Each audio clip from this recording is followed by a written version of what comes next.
నమస్తే welcome to our channel. YSRCP గత ఎన్నికల్లో ఓడిపోయాక జగన్ ఎంపీగా పోటీ చేసి ఢిల్లీ రాజకీయాలు చూసుకుంటారని ప్రచారం జరిగింది. అలాంటప్పుడు పులివెందుల వ్యవహారాలన్నింటినీ జగన్ రెడ్డి సమీప బంధువు వైఎస్ అభిషేక్ రెడ్డికి అప్పగిస్తారని కూడా అన్నారు. ఇక రాజకీయంగా గతంలో తెర వెనుక ఉన్న వైఎస్ అభిషేక్ రెడ్డి ఆ మధ్య తెర ముందుకు కూడా వచ్చారు. ఈయన అవినాష్ రెడ్డి తండ్రి భాస్కర్ రెడ్డి అన్న వైఎస్ ప్రకాష్ రెడ్డి మనవడు. అభిషేక్ రెడ్డి విశాఖపట్నంలో వైద్య వృత్తిలో స్థిరపడ్డాడు. అయితే జగన్ కడప ఎంపీగా పోటీ చేయాలని లేదు. అభిషేక్ రెడ్డికి పులివెందుల బాధ్యతలు అప్పగించను లేదు. ఇప్పటిదాకా ఎలాంటి కీలక పరిణామాలు కూడా జరగలేదు. కానీ ఇప్పుడు అభిషేక్ రెడ్డి పేరు తెరపైకి వచ్చింది. వైఎస్ అభిషేక్ రెడ్డి కోమాలో ఉన్నారు. మామూలుగా అయితే కామన్ అని అనుకోవచ్చు. కానీ కుటుంబం అంతా హైదరాబాద్లో ఉంటే జగన్ మాత్రం పట్టించుకోలేదని తెలిసింది.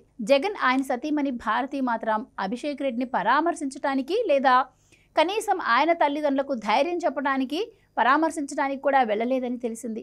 ఈ విషయాన్ని టీడీపీ నేత కొలికిపూడి శ్రీనివాసరావు బుధవారం తెలిపారు. అభిషేక్ రెడ్డి వయసు 35 ఏళ్ల లోపే ఉంటుందని చెబుతున్నారు. ఇప్పుడు ఏమైందో కానీ అభిషేక్ రెడ్డి చావు బతుకుల్లో ఉన్నారని అంటున్నారు.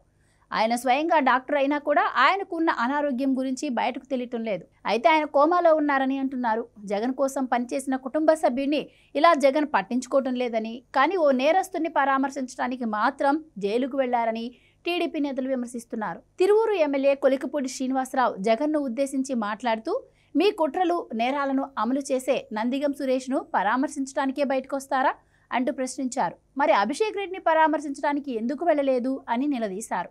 పైగా 10 రోజులుగా వరదలో విజయవాడ జనం అల్లాడుతుంటే జస్ట్ బురదలో కాళ్ళు పెట్టి ఫోటోలు దిగి వెళ్ళిపోవడానికి సిగ్గుగా అనిపించడం లేదా అంటూ ఆయన ప్రశ్నించారు.